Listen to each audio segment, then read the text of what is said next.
First of all, our experience, to fight against food fraud within the EU, and to as well get the experience from others. So I will take the opportunity to make the link with the presentation we got yesterday from Dr. Godefroy and Mr. Pöppling, which were very interesting from our perspective as well. And if you allow me just maybe to introduce a little bit who we are, because we work for the European Commission, which is a body of the European Union. We are somehow proposing laws to member states who then adopt the laws and enforce the laws. So just to mention at the beginning, that the European Commission is not an enforcement body. In the member states of the European Union have this power, which is very important to understand, the whole structure of this presentation. And then, as it was explained, I work in a Directorate General which is related to health and food safety, and which you will see along the presentation. Health is really a driver, as well from our side to fight against food fraud. So maybe we could switch to the first slide, which is the link with the presentation that we got yesterday. And somehow I will take this slide, which was already presented yesterday, to introduce really the importance of this topic. Why, from competent authorities' perspective, especially, but as well for businesses, why do we have to detect potential fraud, a suspicion of fraud? It's rather simple, because as it was presented yesterday, you have two kinds of elements. You can have a non-compliance, which is accidental, and you could have a non-compliance, which is intentional. As you can see, this is the line which is in the middle. And then, of course, the way you deal with this is completely different from the competent authorities' angle. And this is what we have learned during the last years. Because from the competent authority perspective, during years, we have been somehow supporting the development, of industries to improve their, let's say, management system related to mostly to health issues. The famous HACCP, which is linked to food safety, but as well for food quality, how to improve food quality in the businesses. But you can expect from a business to change its behavior when a non-compliance is detected. For example, if the business is informed, he will change through his management system, he will correct, the occurrence of this non-compliance. If the non-compliance was intentional, and then we go to the definition of the suspicion of fraud, it is for an economic gain. Mostly, I will not go to food defense, which is motivation. The motivation would be to harm people, so we will leave that aside. But concerning the fraudulent activity, the aim is to have an economic gain. The business, if the non-compliance is found, he will try, in a way or another, to keep its economic gain and to find another way, or the same way, he will repeat the non-compliance and it will not correct it. So what does it mean for competent authorities? When you detect a non-compliance, you always have to reflect if it is potentially intentional or not. Why? Because your inspection, your investigation will be completely different from, let's say, a non-intentional, an accidental event. You can perfectly, through your inspection, expect that it will be changed. If it is intentional, the business will not change it. It will continue or find another way. So this is really why it is so important somehow to detect first potential fraud. Maybe we can go to the next slide. So in the EU, we have, it's not really a definition, of food fraud, but it's criteria. There are 4 criteria which have been, let's say, translated into our legislation to report suspicion of fraud. As you can see, the 4 criteria are rather clear. One is about the intention, we just discussed it. The economic gain, of course. The first one is the violation of EU rules, the non-compliance. So it has to be a non-compliance, intentional, with an economic gain, and a deception of the customers. Customers being either businesses or it could be consumers. Maybe we can go to the next slide. So now I come back to our principle of legislation within the EU, which are very important to understand. The first, let's say, responsibility to fight fraud and ensuring compliance, it's on the operators, on the business operators. This is settled in the law. The competent authority, they have to assure adequate and effective controls and that the law is enforced at European level. So here we are talking about competent authorities from the member states. So the Commission, so the body that I am, the institutions that I am representing today, we are, let's call the guardians of the treaties. We have to ensure that the EU legislation is properly enforced. And of course, we have legal means to, proceed with legal proceedings if the enforcement is not correctly done by the member states. And the Commission has also a role concerning the external representation, especially related to imports. So for the legal framework, we have a very strong legal framework, which is very important to fight fraud.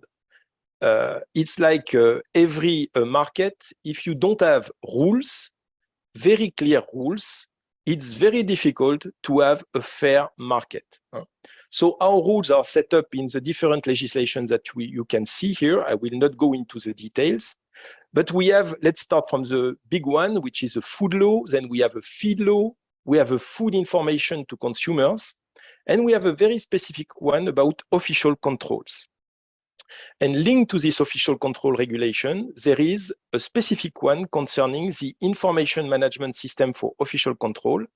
It's about our IT tools, the tools that we use to exchange in our systems.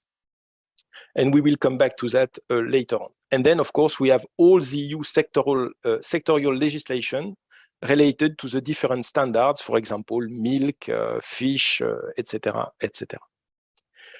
The scope of action, so which is defined in our official control regulation, it means that now this scope of action covers the farm-to-fork approach. So it means all the elements starting from the animal health, plant health, animal welfare, feed, plants, and all which is related to the food, of course. And you could include it is missing on this slide, food contact material are also included in this scope.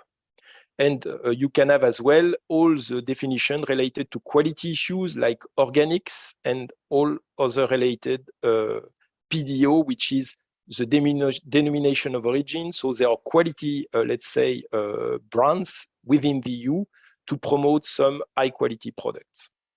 Let's go to the next one. Now let's start. You have already seen that yesterday, maybe with other kind of event related to fraud. It was presented by Samuel as well. And I will focus on, let's say, the most recent one, which are for us the most important one. The horse meat scandals, it was explained yesterday, was a kind of change of the game within the EU. Why? Because for the first time, we had an event where there was no public health issue at stake, which made the headlines of all newspapers. And it was related to fraud. And it was, let's say, it remained undetected, certainly during years before that some member states, in this case it was Ireland, detected the problem and raised it to the highest level. And this changed the game because from a perspective where we have been from competent authorities improving, let's say, the biological safety of food, the chemical safety of food, then we had to switch as well concerning the fraudulent activities because it was jeopardizing the whole market because of the loss of confidence in the different institutions. You will see that afterwards. Then we had other crises. The fipronil crisis, which fipronil, it's a kind of bactericide disinfectant, which was illegally used in the poultry sector. You could find it in eggs. And then, of course, the whole chain was contaminated, creating, again, massive economic losses. We had then other scandals like Polish meat scandal, where, let's say, very sick animals, cows, were slaughtered, even if they should not have entered the slaughterhouse, and were found on the EU market. And then the latest one, which is a well-known one as well, it's about ethylene oxide, which is in Europe a prohibited treatment and creating public health concerns. We have found contamination of product imported from different third countries. And now it has created as well a big loss of confidence and massive recall of product and destruction of product within the EU. So let's go to the next one. What is very interesting, because this is certainly one of the first questions that all the specialists will receive. What is the importance of fraud? Do you have figures? Can you tell us more about, the main products which are affected? Here you will have a kind of two ways of seeing, the top 10 at risk fraudulent product. One is extracted, from, let's say, a screening of media. This is the one on the left. So you will see here some figures concerning olive oil, fish, organic food, milk, etc. And mostly the data comes from the extraction from the media. The other one, we took the example of the data that we have in the exchange within our IT system, which give you, another classification. And as you can see, you cannot say that one category, you can ensure that one category would be the most fraudulent one compared to the other one. It's completely different. The media, as soon as you have a topic, a sector which will come out into the media, it will attract the attention of the media, and then it's a kind, of reaction in chain. And then, of course, you will have more hits in the media, which can explain the classifications that you see on the left. On the right, it's a little bit different, because here, this is mostly due to the pressure of controls of the competent authorities. The more controls they will have non-compliances with suspicion of fraud.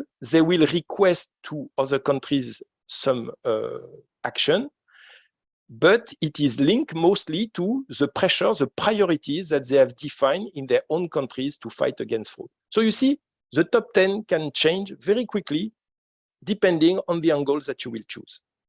Let's go to a next one. So unfortunately, what we all know is that what we see is the tip of the iceberg, unfortunately.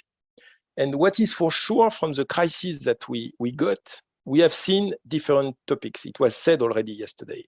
The consumers are losing confidence. The operators are losing money. The authorities are losing credibility. And there are huge impacts on legitimate trade. And of course, potential threats to public health. Let's go to the next one. So what has been done, and it has started, let's say, after the horse meat crisis. So you will remember that it was in 2013 in the EU. The EU has decided to create an EU food fraud network.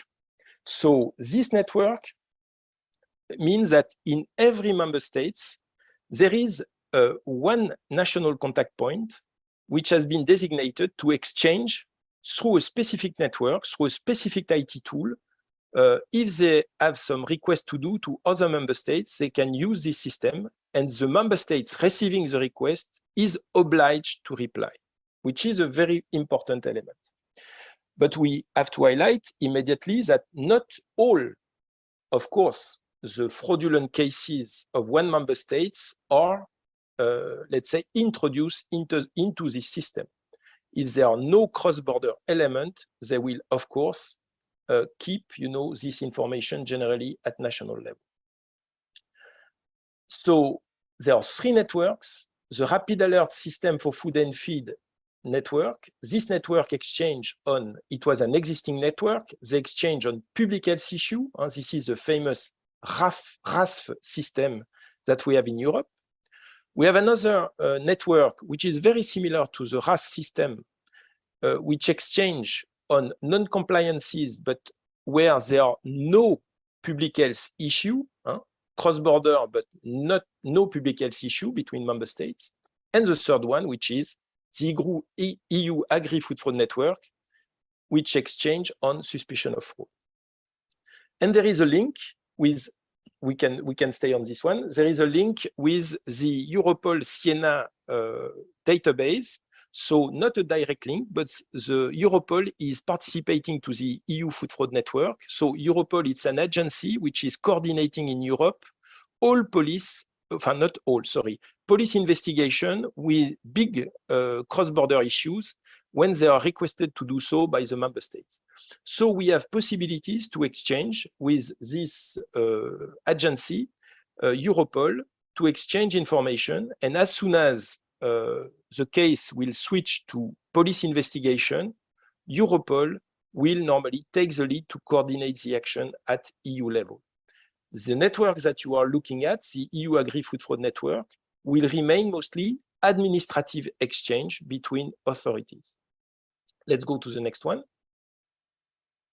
So here it's a summary of, let's say, the structure that we have at European level. On the left, you have the administrative bodies that especially that we have within the European Commission. So here you have DG Santé that I represent. You have what we have a knowledge center for authenticity, which is part as well of the European Commission.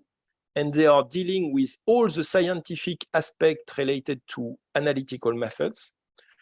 We have OLAF. It's a body which has administrative investigative powers at EU level.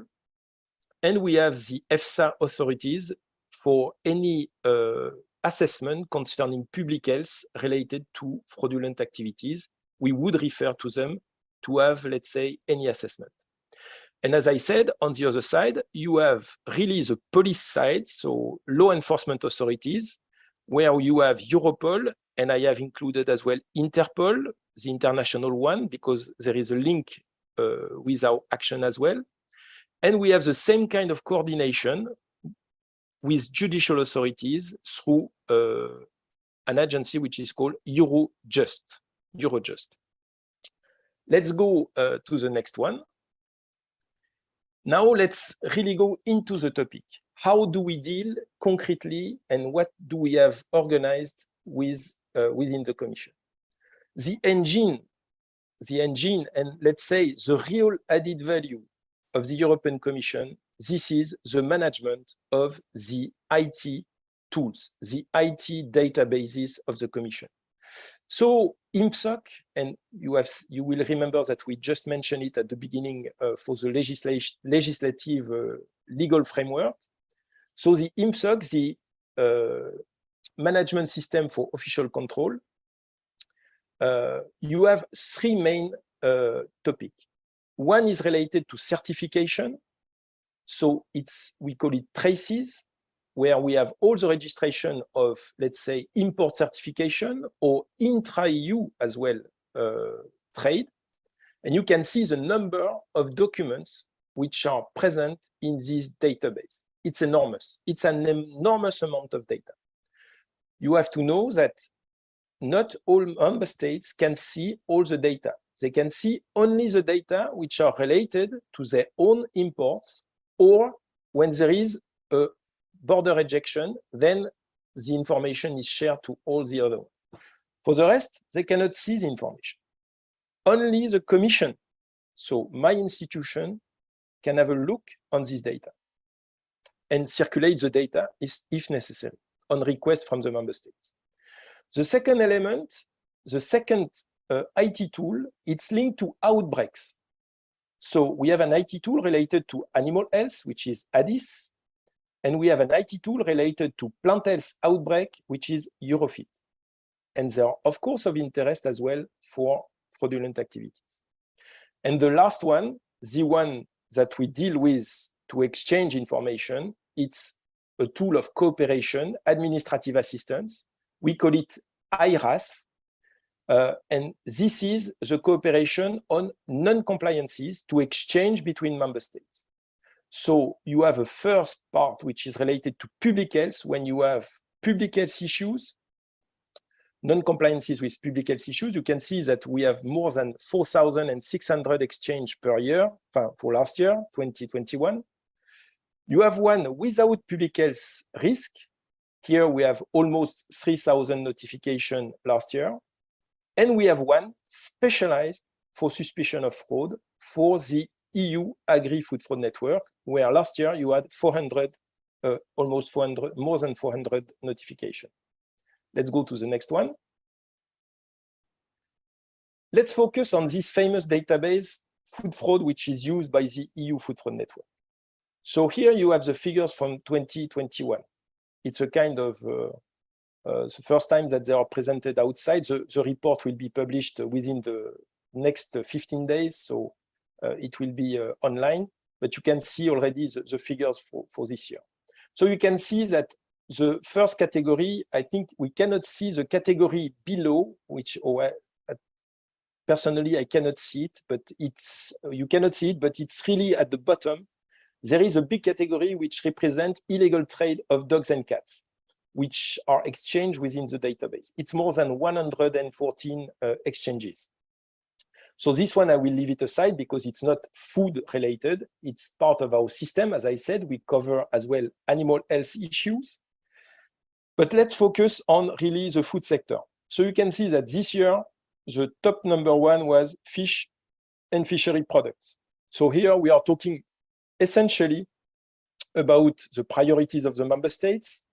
And here you will talk about injection of tuna with nitrite or treatment of carbon monoxide of tuna to change its color, to make it more fresher, you know, and to deceive consumer. They would think that they would buy fresh tuna when instead it should be tuna which should have gone for heat treatment and canning and canning.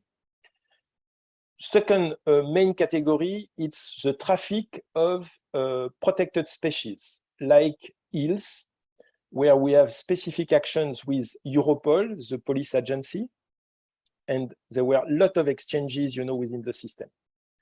The one other example, it's addition of water, especially in fillet, where we have quite many cases. The second category, fat and oils. This one, it's many cases are related to olive oil, where we have many exchanges in the system. The other categories you can see, they are linked to meat, poultry meat or meat other than poultry. Horses, we have still many problems with identification of horses and medicines treatment, which are illegal in Europe.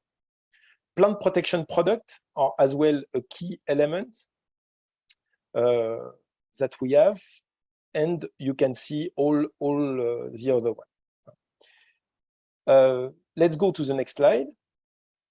Just to mention that all countries do not use, you know, the system at the same level. Some will find more interest using the system than others. But our role as Commission is to make sure that the member states will receive an answer, and let's say an appropriate answer, when they will make a request to one or other member states. Some types of non-compliances. As you can see here, the main category is related to the absence, falsified, or manipulation of documents. The second category, it's about mislabeling. We have another one about unapproved treatment with 17%, and the replacement, dilution, addition, or removal in a product, which is about 25%.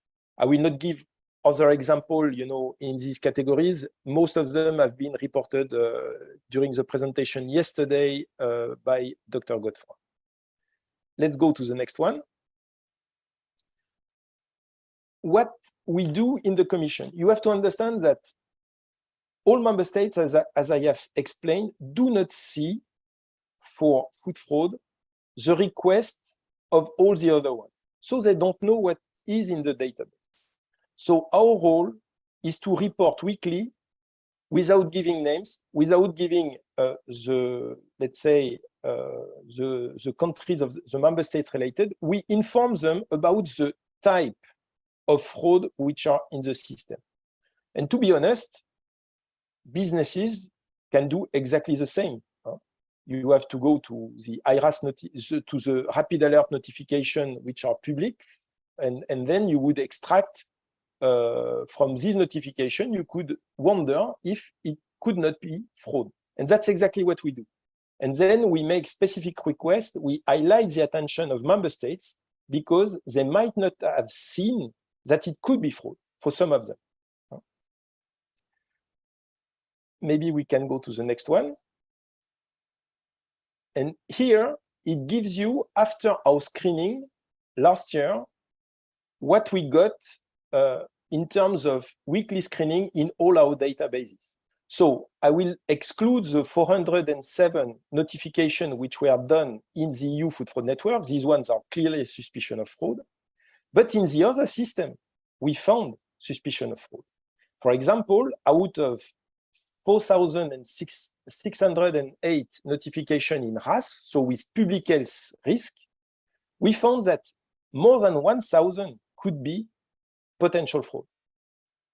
And in the non-compliance without public health risk database, 375 could have been potential fraud out of the almost 300 notifications. So let's go to the next one. And this is the kind as well of coordinated actions that we do with the member states through very complex cases that we have in our system. We draw the data and we request additional information to draw the mapping of the fraud, to identify where it's coming from and where it could be originated from. So it just gives you an idea about the complexity, first of all, and as well, the work which is done by our analysts here. Let's go to the next one. We as well organize with our member states coordinated action control plans and or enforcement control plan. So I will give you the detail of one to provide you some examples. The most recent one is about a control plan on herbs and spices, which was ended, last year. We have one at the moment concerning bamboo, which is additives of bamboo are illegally introduced in food contact material. You can see mostly cups which are used later on by children and put in microwaves. So it could be very dangerous for health. And then we had a specific enforcement action to let's say, withdraw this product from the EU market when they were imported. And we have planned, we put priorities with member states. Every year, we revise our priorities. Now we have just launched, we are about launching, a control plan about the illegal trade of dogs and cats, which is not about food, but it's part of our scope of action. And we have one which is currently ongoing. The results will get out in October. We cannot communicate yet on it, but the priority was defined last year. You can see what could be our next target concerning the water retention agents, in fishery products, or the illegal sales as well of pesticides, especially the one sold online. Let's take the example of herbs and spices. First of all, what is the interest of this coordinated action? We define a kind of, we agreed with member states, they are not all obliged to participate, but generally most of them participate. And we agreed on the way we will sample the product and the way we will analyze it. And on top of that, in this specific plan, all the analysis were done by the Knowledge Center for Authenticity, as I explained, which is part of the European Commission, to ensure that the same methodology is applied and to have, let's say, some harmonized results. And you can see that the results were quite striking. For example, for oregano, 49% of samples were suspicious of being adulterated. And you can see that the number of samples was really high. So then we have the same result for cumin, 14%, curcuma, 11%, pepper, 17%, saffron, 11%. The less was paprika and chili. So you can see all these details on our website. They are now published, so you can have access to this data. Let's go to the next one. We have as well coordinated action with police. As I explained, we work with Europol and Interpol in the famous Hobson action, which is an international action. In fact, some of you might have already participated to this action. Last year, 2 years ago, we had an action with them. We focused on coffee fraud. We focused as well on organic, and we focused on dietetic food, especially fat burner to get slimmer, and very dangerous product as well. So I will not go into details of these actions, which are quite well known at international level now. But let's say that the big difference you can see in this international action, you don't know about the prevalence of the situation in your area. It's sampling, you are targeting already some very specific suspicion. When the coordinated action at EU level that I have just presented before, you have an idea about the real situation of your market, which is a big step ahead for the EU. Let's go to the next slide. And this one might be of interest for some of you, because we have training activities, especially concerning, we have a program concerning new food investigative techniques. We have a training on e-commerce of food.